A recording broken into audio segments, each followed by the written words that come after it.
Welcome to the Audio Renaissance presentation of The Lord God Made Them All, written by James Herriot, produced from master recordings provided by Traverse Press Publishers Limited.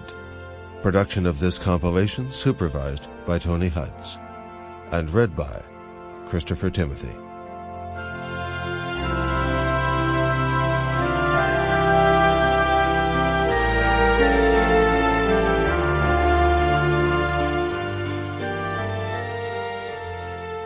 Chapter 1. When the gate fell on top of me, I knew I was really back home. My mind drifted effortlessly over my spell in the RAF to the last time I had visited the Ripleys. It was to nip some calves, as Mr. Ripley said over the phone, or more correctly, to emasculate them by means of the Burdizzo bloodless castrator, and when the message came in, I realized that a large part of my morning had gone. It was always something of a safari to visit Anson Hall, because the old house lay at the end of a ridged and rutted track, which twisted across the fields through no fewer than 7 gates. Gates are one of the curses of a country vet's life, and in the Yorkshire Dales, before the coming of the cattle grids, we suffered more than most. We were resigned to opening 2 or 3 on many of the farms, but 7 was a bit much, and at the Ripleys it wasn't just the number, but the character.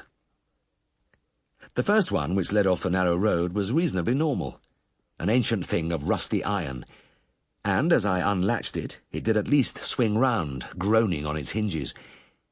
It was the only one which swung. The others were of wood, and of the type known in the Dales as shoulder gates.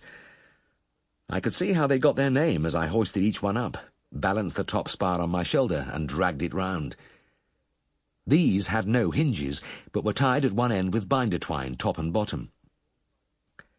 Even with an ordinary gate, there is a fair amount of work involved. You have to stop the car, get out, open the gate, drive through, stop the car again, dismount, and close the thing behind you. But the road to Anson Hall was hard labour. The gates deteriorated progressively as I approached the farm, and I was puffing with my efforts as I bumped and rattled my way up to number 7.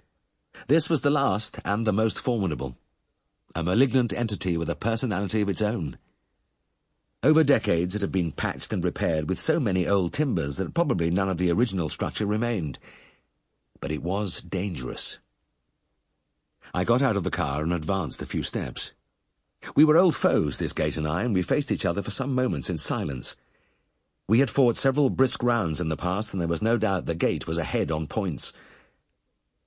The difficulty was that apart from its wobbly, loosely nailed eccentricity, it had only one string hinge halfway down. This enabled it to pivot on its frail axis with deadly effect.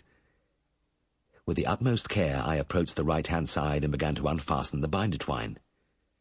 The string, I noticed bitterly, was, like all the others, neatly tied in a bow, and as it fell clear, I grabbed hastily at the top spar, but I was too late.